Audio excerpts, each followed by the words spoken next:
We are WNST, AM 1570, Towson, Baltimore. We are Baltimore, positively into an all-star game week, all-star break. A little weird, this whole battery thing down in Atlanta. It's the only stadium I've never been in.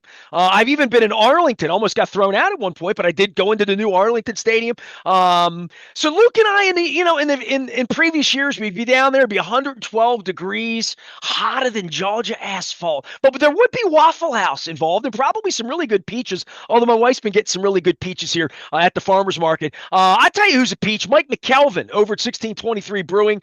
Worked at WBAL with Vince Bagley and all that. I love getting together with him, telling some old Chris Thomas stories. We're going to be doing that over some ice cold refreshments on the day after the All-Star game. Wednesday, we will be in Eldersburg at 1623. I got a handful of these Back to the Future scratch-offs. I'm kind of waiting out the Ravens ones. I'm going to get the Roz over at the Maryland Lottery. Friday, we're going to be doing breakfast at Zeke's Coffee in Lauraville. I will have a full house there.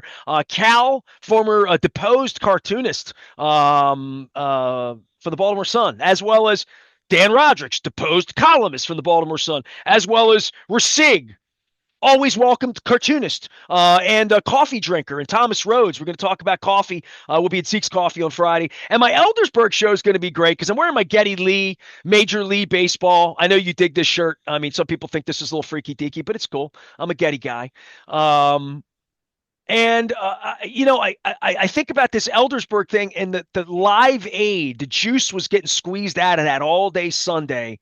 Luke, you were born the year before Live Aid or a year and a half before Live. Does Live Aid mean anything to you being a rock and roll guy, or is just did you watch the Ozfest from Wildwood? I mean, I need to know because you do have a little bit of a musical heart. I did not, but I will tell you was it '05 that they did Live 8? Live 8 was an 8, I thought, right? So was it 8 or 5? I don't either one. It was in Philly. I'm pretty sure it was '05. Okay. Right? Because I guess at that point it would have been the 20th anniversary? 20th, right? Right.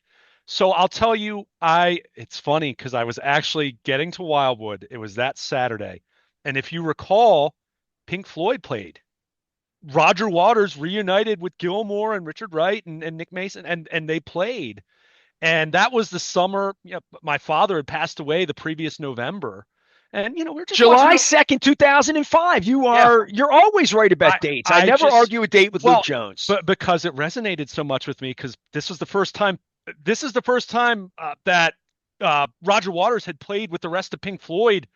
My goodness, you would know better than I would, Nestor. It had been decades, right? So they played together, and that was 8 months after my father had passed away. I mean, it was emotional for me sitting there watching it on TV, but it was for my mom and my brother and sister too. So yeah, I remember that. But Live Aid, the original, I was not quite 2 years old, but I do remember that. But 20 years later, because of that being the very, very, very rare time. Really, maybe the only time in my lifetime that we've seen Pink Floyd reunite, and so obviously that ship sailed long ago, but it's pretty special. But yeah, the original I don't have any memories of, unfortunately. I went drinking with Joe Buck the night before. Strangely enough, I was supposed to see Bryan Adams play at the Camden Shed, and I spent the night in Philadelphia, and we walked up to the Four Seasons and went into the bar. It was all rock stars, Dave Matthews Band, all these people were in there. And Joe Buck walks in, and I'm the only guy in the room Joe Buck recognizes, and Joe Buck's the only guy in the room I recognize in Philadelphia. And we wound up sitting down, and my wife looked at him and said, "Slam-a-lamma ding-dong." She said that to Joe Buck over after he bought us beer and a charcuterie, as I remember. So last time I saw Joe Buck in a while. That's not true. I saw Joe Buck at the night that Bisciotti and Eric DeCosta ran for me out on the veranda. Joe Buck came out of that kickoff video and said to me, "Did you see that? Were you in there?" Because he didn't understand the new kickoffs.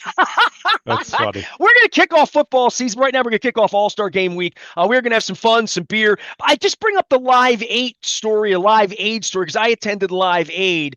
My dear friend Richard Abrahams and his brother David Abrahams are going to be coming over to 1623 with all of their London paraphernalia. They were at the London Live Aid. I was at the Philadelphia Live Aid. John Allen was probably on a stage at Scandals in Ocean City playing with Child's Play at that point. But we're all going to get together and talk some rock and roll out in Eldersburg on Wednesday. So, day after the All-Star break, why not have some rock and roll conversation out in Eldersburg? Probably going to talk about some beer and crab cakes in Carroll County as well. All right. You and I did the Kyle Stowers thing.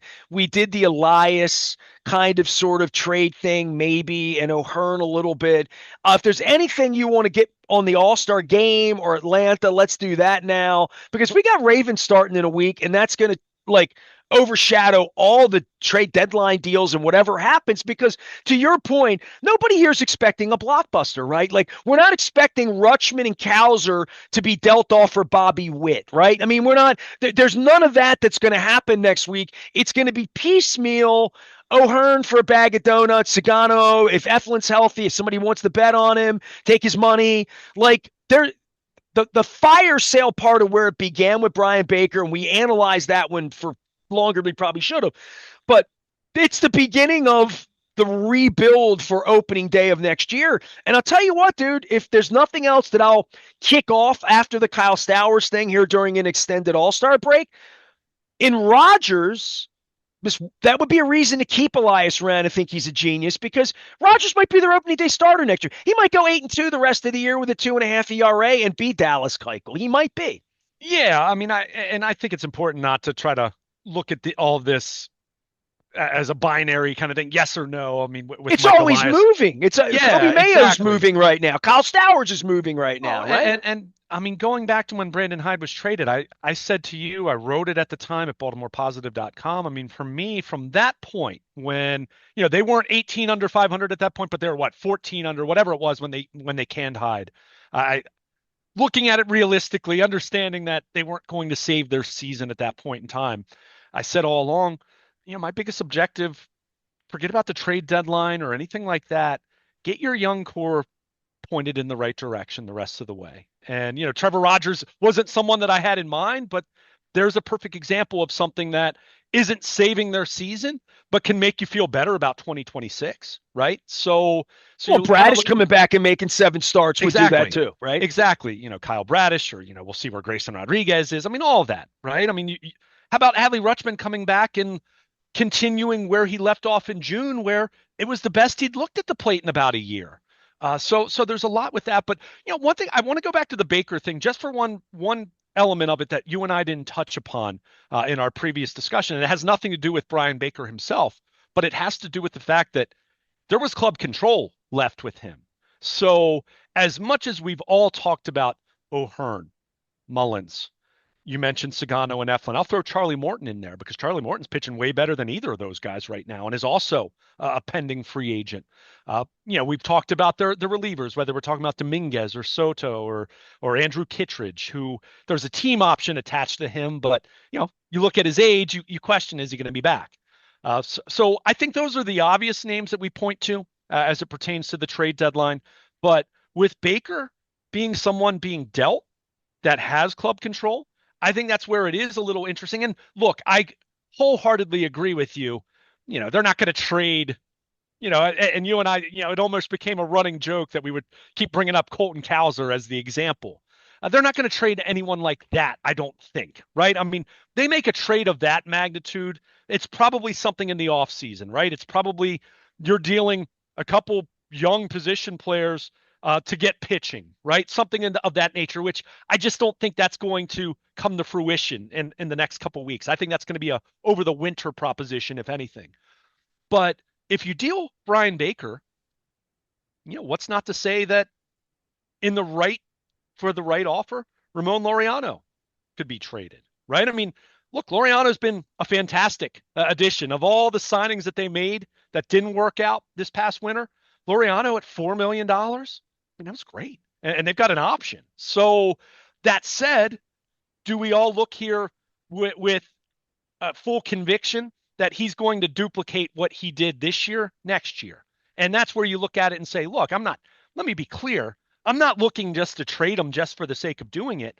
But if there's a team that has a real need for an outfielder and they're willing to give you something that's quite attractive for Ramon Laureano, then I'm probably doing it, right? I mean, it's, again, not something middling, something where you say, oh, basically what they did with Baker, where they say, the Rays want to give us the 37th overall pick. I get it. That's not going to be something that helps us next year, but that could be really, really attractive for us 2 or 3 years from now.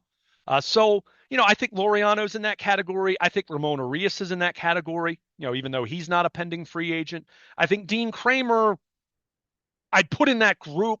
I'm not saying I'm inclined to trade him, but if there's some team that wants to value Dean Kramer for more than what he is, I'm at least listening.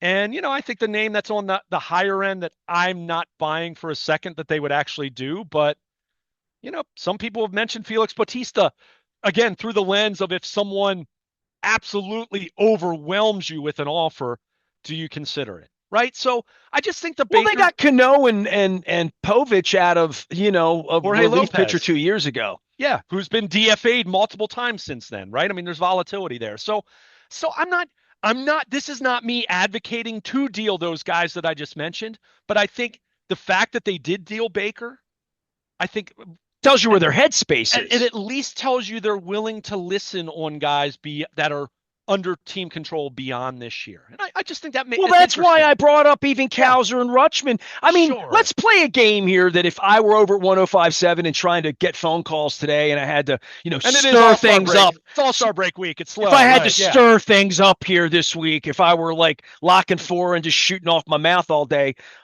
really a pot stirrer. If all the general managers got together and they decided to disband the union and put all the players out, and they had a draft for players, not money, but a draft for players you'd want to have on your team.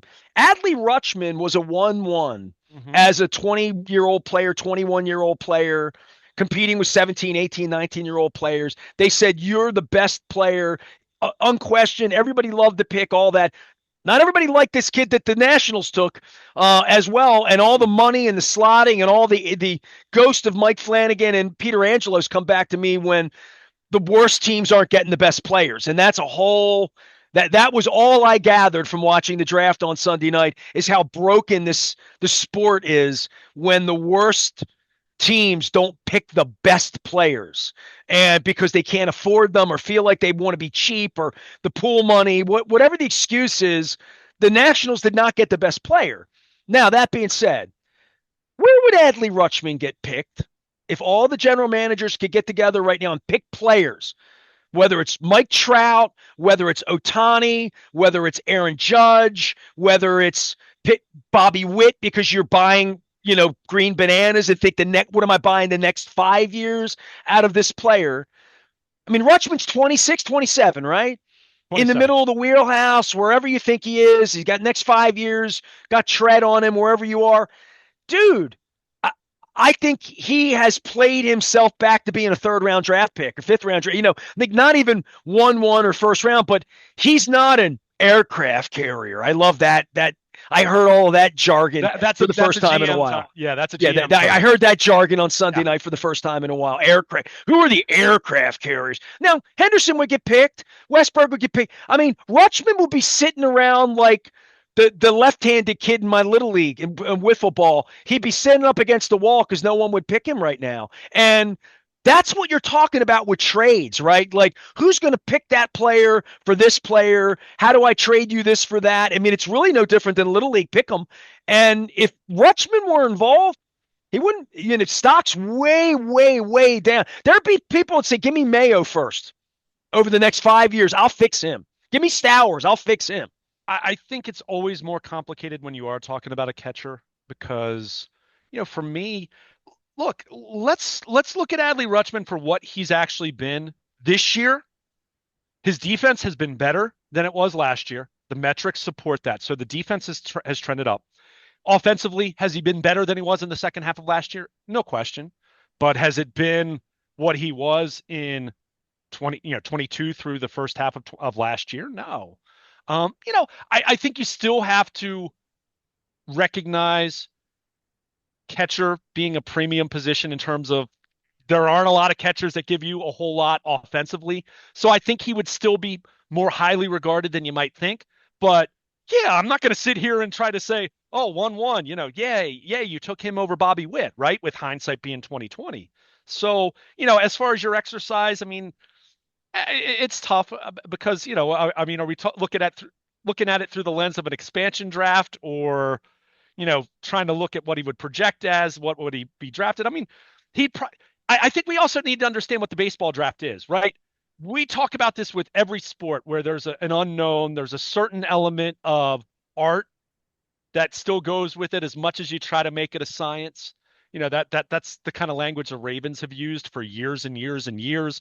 As much as they look at analytics and they have player tracking data and they have modeling and they look at 25 years of past drafts to try to look at what works, what doesn't work, what's a smart thing to do, what's not a smart thing to do. I mean, it's one reason why the Ravens hardly ever trade up anymore, because history suggests unless you're doing it to get a quarterback, it's a losing proposition more often than not.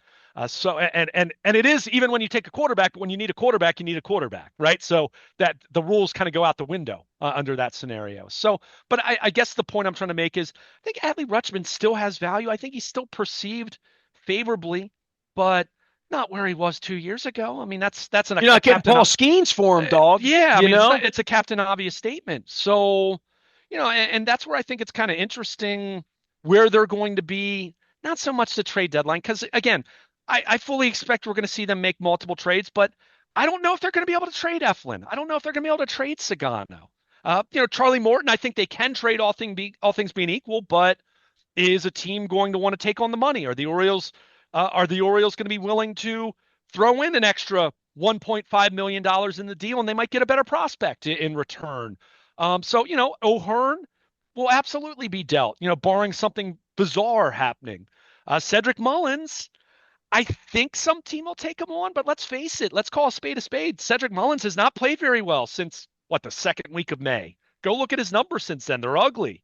You go down the list. I mean, Kittredge, Dominguez, and Soto, will they be able to deal, say, at least one or two of those guys? Sure. I would venture to say they can. Will they trade all three of them? I don't Was Austin know. Hayes hitting the cover off the ball when they dealt him off last year? Or no. No, no. I Yeah, I mean, mean, so like a little bit of it is you're buying potential is all you're sure, buying if you're in the pennant race here. You're not sure. buying a sure thing no matter what. Well, and that's why, and obviously it's not something we touched on because it happened a little while ago. But the knee injury for Gary Sanchez. I mean, say what you want. I mean, I don't think anyone wants to see Gary Sanchez as their full-time catcher, right? And the Orioles were in the position that he was their starting catcher because Adley Rutschman was on the IL. But until he got hurt, the one thing you can say is what he was hitting the heck out of the ball. So was there something? Was there a deal to be made for him? Where if the Orioles, again, if they're willing to throw in $1 million with Sanchez, could you have gotten something for him? Sure. I think that would have been plausible. But now when he's out, as long as he's projected to be out, I assume that's not going to happen now. Ryan Mountcastle, there was a scenario 2 months ago where I would have said maybe Mountcastle can get on a heater the way that he's apt to do, and you can deal him at the trade deadline. But he's been hurt. He's been out 2 months with a hamstring injury and wasn't hitting before then. So he has zero trade value right now.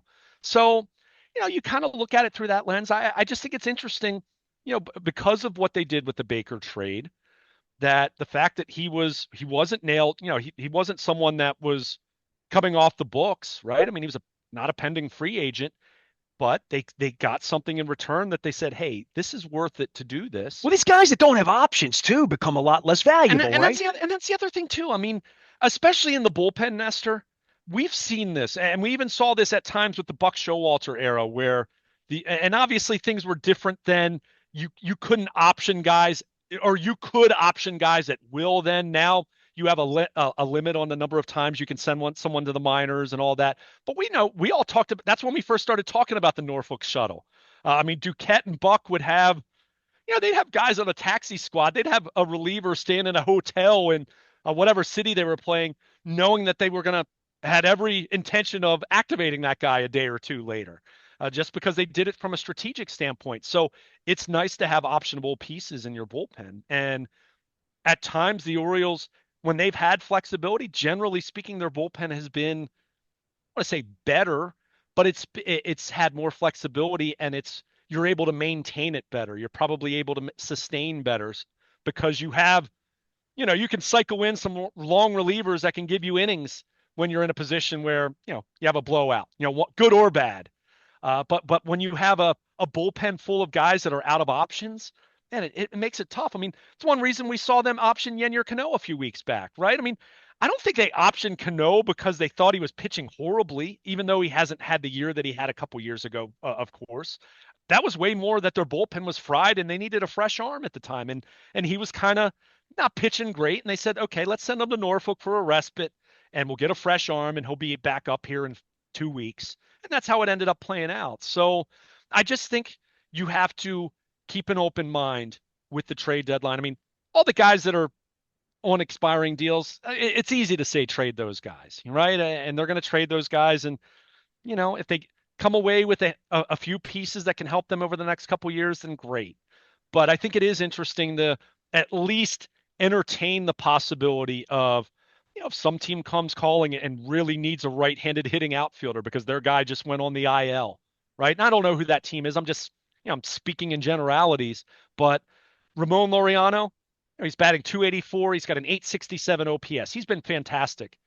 Nestor, I'm not going to bet my mortgage that Ramon Laureano is going to do that again next year, as he's going to be in his age 31 season, based on how he's performed over the last 3 or 4 years. So, but do you think he's a pile diver? Do you think he's a fourth outfielder? Is he a guy and, you want to keep around in well, case whatever guys have been getting hurt, cows or all this stuff? And let right? me be clear. All things being equal, I'm fine if you want to do that. And I'm fine planning on that. My point is sign another one in the offseason. If the right? phone rings and someone wants to give you way more than what you think Ramon Laureano is actually worth, then I think you need to do it. That's what I'm saying here. I'm not eagerly seeking out trading Laureano or Arias or Dean Kramer or certainly not Felix Bautista, but I'm at least taking the phone call is what I'm saying, right? I mean, this organization's not in a position. I mean, it's a last place team. They're 9 games under 500. There are only a few guys on this roster right now where I'd say, no, I'm not trading that guy. Right? I mean, very few guys on this roster. I'm saying, no, I'm not trading that guy. My whole thing with our banter that we've had about Colton Cowser has been much more anchored in the thought process that I don't think that's the kind of deal you're going to make at the trade deadline. I think that's a deal that's made in December. If there's a deal to be made where you trade Colton Cowser for a pitcher, right? So that's where more so my argument has been. But other than Gunnar Henderson and Jackson Holiday, and I'd be in agreement with you. I mean, I think Jordan Westberg is really, really close to that category too. I mean, the only thing holding me back is he just needs to stay on the field and stay healthy, right? And you think about his injuries, other than the hamstring, last year he had the broken hand, hit by a pitch. I mean, that's not like, oh, that guy's in bad shape. He's injury prone. Snake bitten maybe, but not something where I question his health and conditioning and all of that. And the same thing with him sliding head first. But, other than those three guys, I'll hear an offer for just about anyone, right? But that said, realistically speaking, that doesn't mean they're going to trade a dozen guys from the roster, right? I mean, I think if I had to set an over-under and, go look at the obvious ones, O'Hearn, Mullins, Morton, Sagano, Eflin, Kittredge, Dominguez, Soto, guys that you would trade if you get any kind of an okay offer for. That's 8 guys right there. I'd still set the over-under on trade, those guys being traded probably, 4.5 maybe, right? I mean, I think you said 5 guys being traded. I mean, I think that sounds about right because it's not easy to do it, right? I mean, it's tough to make trades. I mean, there are a lot of moving parts, and you have to find a partner. The finances have to work out the way that. Oh, you have to know what you want too. Right, exactly. So there's a and lot what you don't want. Right, exactly. So and that's my point with like Laureano. Like, don't trade Laureano just for the sake of doing it. If you don't get a great offer for him, by all means, hold on to him next year, and he's your 4th outfielder. Awesome, right?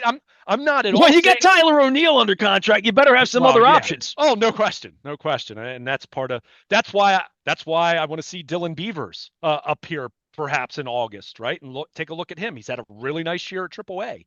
That's why I'm hoping Heston Kjerstad can get going and you can get him back in the major leagues to see if some of the swing adjustments he's made have taken and lead to hopefully him being Kyle Stowers, only you didn't trade him, right? So, there's a lot that goes into this. And, I think but I just think it's important to recognize it's not going to fix all that ails them, right? This trade deadline is not going to fully optimize whatever their 2026 roster is going to look like. I mean, maybe they get a couple high minor league arms that project as bullpen pieces for them the next year or two. Maybe you get some teams, a guy that projects as a fourth outfielder for you, and maybe that empowers you to trade Laureano then, or maybe you get some team that wants Ramon Arias, and you get something that can be maybe a fifth starter for you come the second half of next year, right? I mean, there's a lot to this, but all that being said, I mean, these aren't blue chip trade chips that the Orioles have here, right? I mean, even Ryan O'Hearn is a early 30s DH, right? I mean, and I think they can get something nice for him, but you're not going to get a guy that's going to be, a top 2 or 3 prospect in your system, right? I mean, you're going to get some guy that maybe will be in your top 10, right? And you say, hey, that's an interesting prospect that they got. So I think it's just important to set reasonable expectations, understand that a lot goes into making these trades, understand that every name that we're talking about right now is not going to be dealt. I mean, heck, I don't know if you and I mentioned Brian Baker as a trade possibility once, and he ends up being the first one being dealt.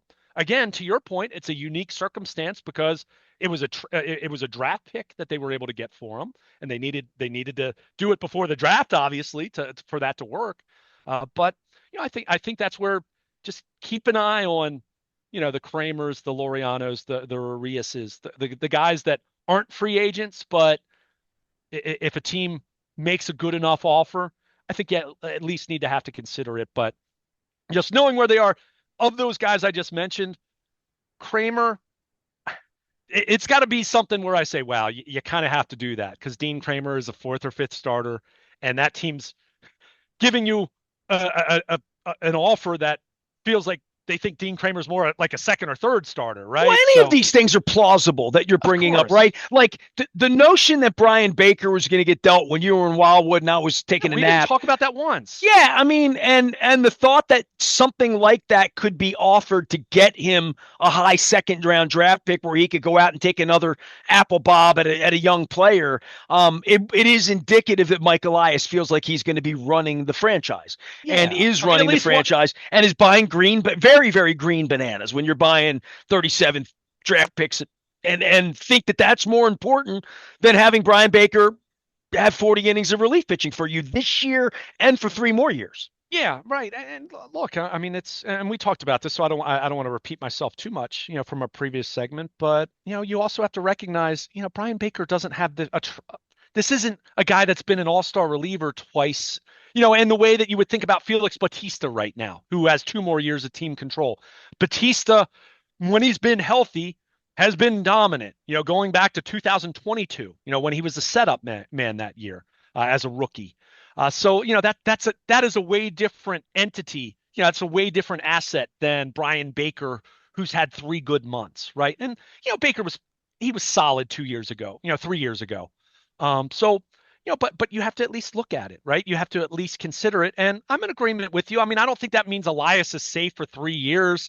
But I'm inclined to think, and I've always been inclined to think, he's probably going to get this offseason to try to right the ship. And then if you and I are having the same conversation a year from now, then Mike Elias, if he's not Mike Rizzo in DC, he's heading that direction at that point in time. If they haven't turned things around, and we're not talking about a team that's in playoff contention, serious playoff contention, not on the fringe or anything like that.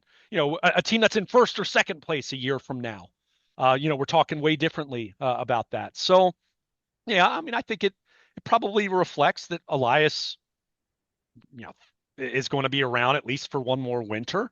And let's see what happens, right? They drafted a couple pitchers earlier than they have in the past, not in the first round, but in the second and third round. They talk about that. And we're going to see what this offseason looks like. Does the approach change for the pitching? I've said it to you over and over. This has never been about, for me, go give a pitcher an 8-year deal, or that you have to draft a pitcher in the first round every year.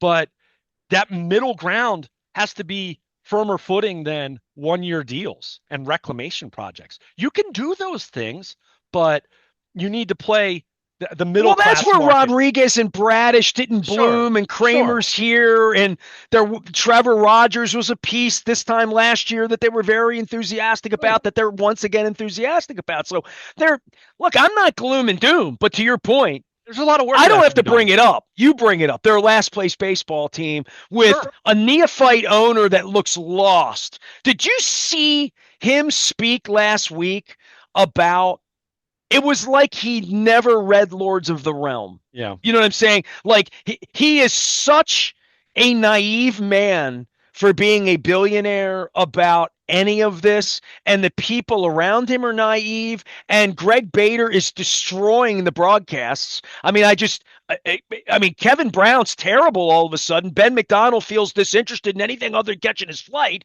They're doing last place baseball.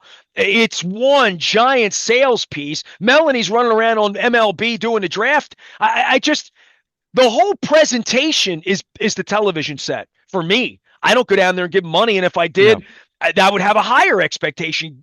If I spent $200 to go down on a Tuesday night to get a bobblehead and stand out 94 degrees, 15,000 people out on the walkway sweating their asses off to get a T-shirt. I mean, I don't.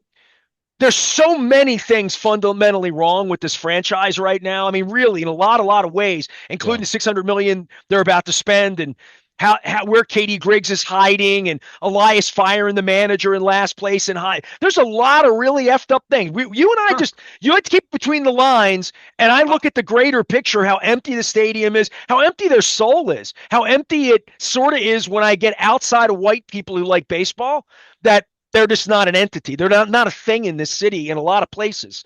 And how they sought to be, how they won 2 years ago, how they've sort of screwed this part of it up.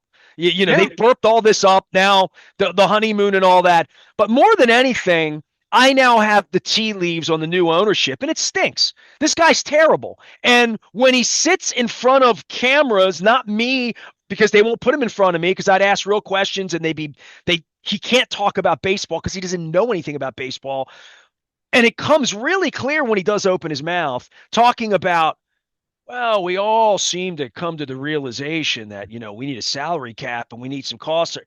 Dude, dude, I'm 50 years into this.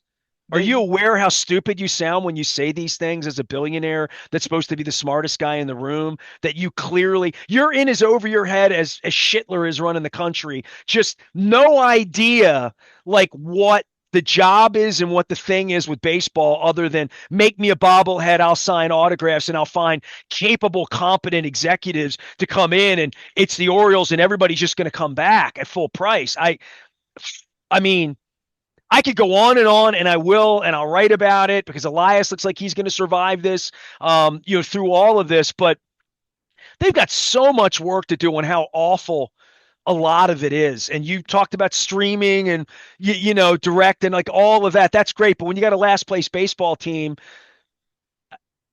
the bobblehead and T-shirt thing is really amazing. How many I called them sheeple over the weekend, and someone took a umbrage with that. I'm like, I'm a lifer fan, but I'm not going to stand in 100 degrees for 2.5 hours out in the sunlight to get a shirt or a hat that they've been promising for 3 months. That you have to queue up like a farm animal to even get their giveaways. I mean, it's a crazy concept, but it's just the way we do things around here. It's the way baseball does things. It's our come on. I don't. I really try to think hard about what they do well. Like they have a great ballpark that's sort of 30 years old and whatever, and that's the draw and all of that. Mhm. But I'm trying to think of what Baltimore offers to someone from Hagerstown that comes down here on a Tuesday afternoon, and why people were lined up to get the T-shirts last Tuesday when I had a dentist appointment downtown. And I see the Atlanta thing and the All-Star game this week, and they're about to get the All-Star game, right? Like that's going to happen soon. They're going to get a 28-20. They're going to get a date. They're going to get a year. That's going to happen probably this calendar year, right? Post renovations, right? I mean, it'll be 5 years from now, something 28, like that. 29, whatever Yeah, year, they're going to get an whatever All-Star year game. hasn't been given away yet. They're going to have a North Star in all of this. Massive And they had a stuff. good team for a couple of years. But I'm going to tell you what, and this is what I would tell Rubenstein. I would tell that prick Whistler, who I haven't talked to in 15 months after he shouted at me on the phone and refused to meet with me. This has just been poor. I mean, it's just been. I've talked to Jim Palmer. I know how poor it is. I've talked to people on the inside and how poor it is. And it's last place in a lot of ways. A lot of Yeah. ways. Firing your manager on a Saturday and hide until Tuesday, you can't keep my job. But then again, Greg Bader, Jennifer Grandal has a job, and she chased Jim Palmer out of the locker room. So I mean, who's running the joint over there, I Katie? Where are you hiding? And they're going to have to go sell this business, sell these trades, sell the players, all of that. And I've got several friends that gave them money this year for the Birdland thing. Ain't giving them no Birdland money next year. yeah. I I'm going to sum up a lot of what you just said with one thought, and it's pretty direct and clear cut. This team needs a Larry Lucchino or Dick Cass. And I'm not saying specifically either of those individuals, but they need that. Nestor, you and I both know there are plenty of owners in across sports who don't know a lick about the sport in which they own a franchise. And that can be totally fine. But that means you need a team president or a figurehead. And I don't mean this isn't me saying hire someone that is then in charge of baseball ops over Mike Elias. No, Larry Lucano didn't pick baseball players. Dick Cass didn't sign free agents, but they were the face of the franchise from a business all-encompassing standpoint. Katie Griggs, failure, babe. And no good. You're into this. This is lousy. I'm not even trying to make a commentary on her. Just generally, but she is the Dick Cass. She was hired to be that.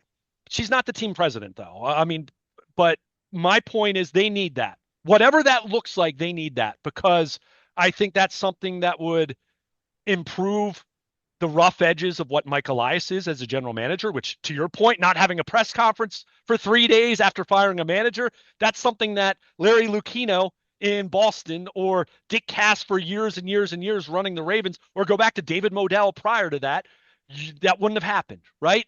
So I think David Modell is really underrated, dude. I've sat here and watched this shit for 50 years, man. David Modell, put some respect on his name. A lot of what a lot of what you just mentioned, and I walked into rooms 30 times a year and bumped into him.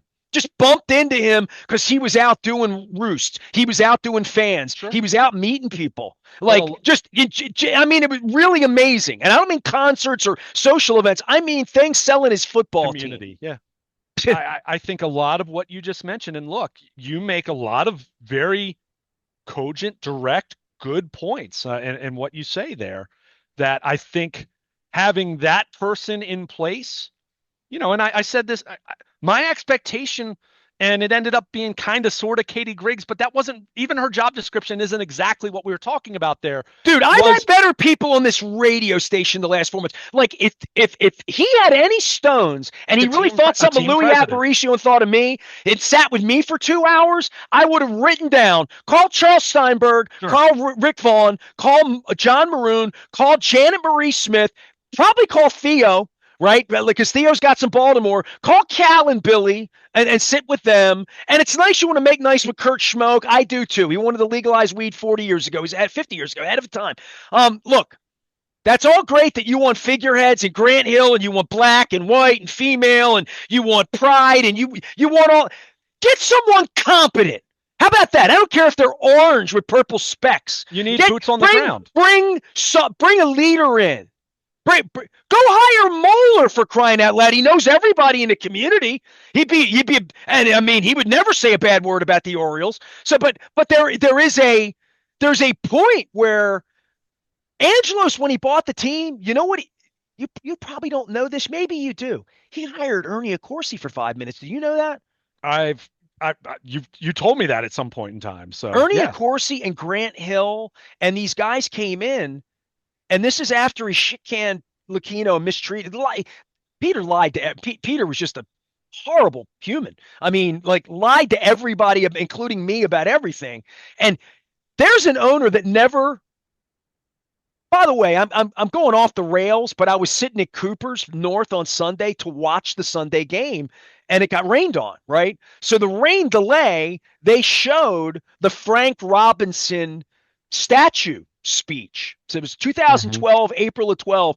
Lou Angelos is up on the podium. Yeah. Peter never, ever, ever showed his face again after he got booed on the Ripken 21-31 night in 95. He never, Well, I ever, ever stood at a podium, showed up at a civic event, but chaired never did anything in this community for 30 years. And now Moneybags has come in and he gives Papa waves and he sits at $200 a dinner a night things and sits in front of people with his little fisherman's cap on looking like he's in Going in Style.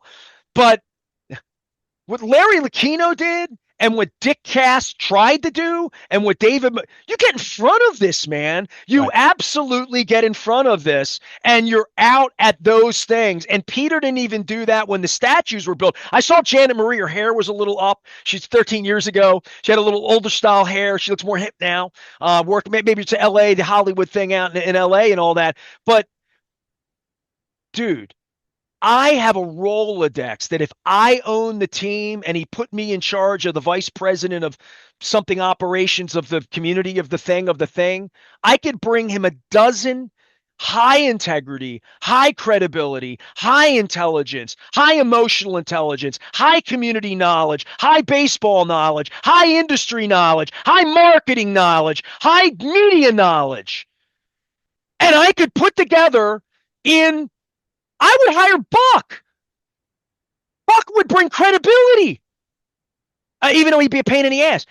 And I love you, Buck. I know what you mean. But dude, there are so many incredible people who care. Rick Vaughn cares so much that every time I call him, he comes on for an hour and offers free advice of 40 years of doing this. Every time I reach the Charles Steinberg, he comes on. He's running his own baseball team up in Worcester. John Maroon, he doesn't like talking about it because he hates last place, and he's running the golf tournament this week out at the BMW. I saw him 2 weeks ago. These are competent, credible, incredible people, and none of them have gotten a phone call from anybody. And meanwhile, they're running Jim Palmer ragged and mistreating him. I mean, it's lousy, Luke. And I'm going to continue on. It's not just last place on the field, it's last place off the field. And that's got to change. And Sure. and Mr. Rubenstein's not the guy who's going to change. I mean, and that's why I said, look, there are plenty of owners over the history of professional sports who don't really know their sport. They don't really know what they are own, but some of them have had success. You know why? Because they hire the right people and they get out of the way. And that's where I kind of look at where the Orioles are, putting aside fans being ticked off right now. And look, fans have every right to be ticked off, right? I'm not trying to belittle that, but putting aside, if we're going to say Mike Elias is going to keep his job at least one more offseason, right? He's going to get one more year. Let's just humor me if you're listening right now. That idea of hiring a CEO, team president, a Larry Lucchino, Dick Cass, David Modell, whoever that is, that truly is in charge of everything. That doesn't mean Mike Elias is his legs are being cut. No, he's still going to be in charge of baseball operations, but you have someone at the very top who then knows the sport a little bit more. Larry Lucchino was not the Orioles general manager once upon a time. Katie Griggs was running but soccer 5 years ago. But he understood the sport. He understood how David Rubenstein sat in front of a camera and talked about busting the union. Like, seriously, that's what he talked about last week, was changing the structure of compensation in Major League Baseball and acting like it's his idea. Yeah. Like this is a new idea. And let me be clear. Like it's insane how naive and no wonder the Whistler doesn't want to put me with this guy. Well, he's a billionaire, but he ain't a genius. Well, and that right there just shows, look, every owner is going to have that position. Just about every owner is going to have that position. Am I right? I mean, we're talking about billionaires here. But from a front-facing public speaking standpoint, that's probably not what you want to be the lead for. So that's where it's Angelos was calling Selig a used car salesman. Right. Angelos came in, and to everyone who talked to me at that point in time, for everyone who talked to me about Peter Principles back in the day, and there were many people, the inside people said Peter had no idea how acrimonious for being a union guy and being a guy who was a union guy all the way. He had no idea of the history. Peter bought the team to be the big dick in the city. That was his deal. He wanted a statue. He wanted to be Peter G. I'm rich and I own the Orioles and I'll mess them up as much as I wanna. And that's the way he lived his life. And he's dead, and it is what it is. But I watched it all, and from the beginning, he never really understood baseball, and he certainly didn't understand at all the acrimony of the work stoppage, and he was in it and owned the team, and he was only in it 100 million deep, not 2 billion deep, the way this guy is. And it really scares me that this guy bought the team and has never read Lords of the Realm. Like, seriously, knowing that everyone I talk to is smart, including you, we're all like, oh, Mike Elias and next year and all that. Everyone tells me the same thing. Baseball's going to stop in 15 months and there's going to be a war, right? Most everyone likely, yeah. believes that, right? Beyond all this drafting and all that, right? Seems to be. I mean, yeah. I don't want to say 100%, but it sure seems like everything is pointing to that. Sure. Yeah. Okay. Well, I hope Mr. Rubenstein's been briefed on that, because that's the big problem. Fair enough. That's a bigger problem than Adley Rutschman. But again, and this is all I'll have to say on it, and I'm just repeating myself, but everything you just mentioned lends itself to the idea of, boy, a team president that Mike Elias is accountable to, who is not going to be his boss in the sense that he's like making trades going over his head or anything like. No one's talking about that. Dick Cass did not overrule Ozzie Newsome on trades or drafting guys or anything like that. But when you looked at their chain of command, he was the team president. The Orioles, boy, it feels like they could really stand to have that. And again, I don't know who that person is. You've already thrown out names that would know better than me, but it feels like that would help them so much from a messaging standpoint, branding standpoint, certainly from a business standpoint, overseeing what's going to be $600 million in ballpark renovations, all of that. Right now it just that is lacking. There's no doubt about that. I could put together a dream team by Monday morning of 6 executives who would come in and fumigate the place and know everyone in the city and be instantly respected. I could do that. I could do that on my own. If I had $2 billion and you gave me the kind of money it would take to hire the right executives, and I don't mean Gunnar Henderson money, I just mean credible money. Whatever it takes to get Jan and Marie out of LA, we're doing it. Whatever it takes to get people back here who care about the Orioles to run the Orioles and want to run it in Baltimore for Baltimore people, because that's primarily what it is, and that's what it needs to be. It's just, it breaks my heart. That's all I'm going to say. It's the All-Star break. Luke's here. We're watching baseball. I'm wearing my Major League Baseball Getty Lee shirt. I'm excited about drinking some beer out at Eldersburg on Wednesday at 1623. My man Mike McKelvin makes a delicious stout. I'm looking forward to it. I'll be out in Carroll County with lots of friends. John Allen, my longtime rock star buddy, will be out talking some music. And also my 2 pals, David Abrahams and Richard Abrahams, who attended Live Aid in London 40 years ago this week. I attended Live Aid in Philadelphia. We're going to come together and tell some stories about David Bowie. And by the way, I reposted the Thomas Dolby story about David Bowie. And a lot of people don't know Thomas Dolby lives here in Baltimore. He's a Baltimore guy, but he was the band leader for David Bowie at Live Aid in 1985. He got called in on assignment, and he tells the most amazing stories. It's part of his act. He is touring. He's going to be at Ramshead. So if you're a Live Aid fan at all, you're really going to dig the programming that I got at Eldersburg. Also, we're going to talk beer and Vince Bagley and Chris Thomas and sports and Eldersburg and all that kind of stuff as well. Friday, we're going to talk about journalism with some deposed journalists. Cal, the recently fired cartoonist of the Baltimore Sun that you no longer subscribe to, is now doing cartoons out on the internet. He'll be with us on Friday, as will my cartoonist pal, Rasig, my lifer pal, whose children named me Nasty Nestor. You can see that in the doc. And also on Friday morning, a visit from an old friend, Dan Roderick's going to join us on Friday. We're going to talk about the city, talk about journalism. I'm probably going to turn it down to a decaf on Friday, to be honest with you. It's all brought to you by the Maryland Lottery. Back to the Future scratch-offs. We will have these to give away as well. I am Nestor. We are WNST AM 1570, Towson, Baltimore. It's the All-Star break. Dream a little, Baltimore.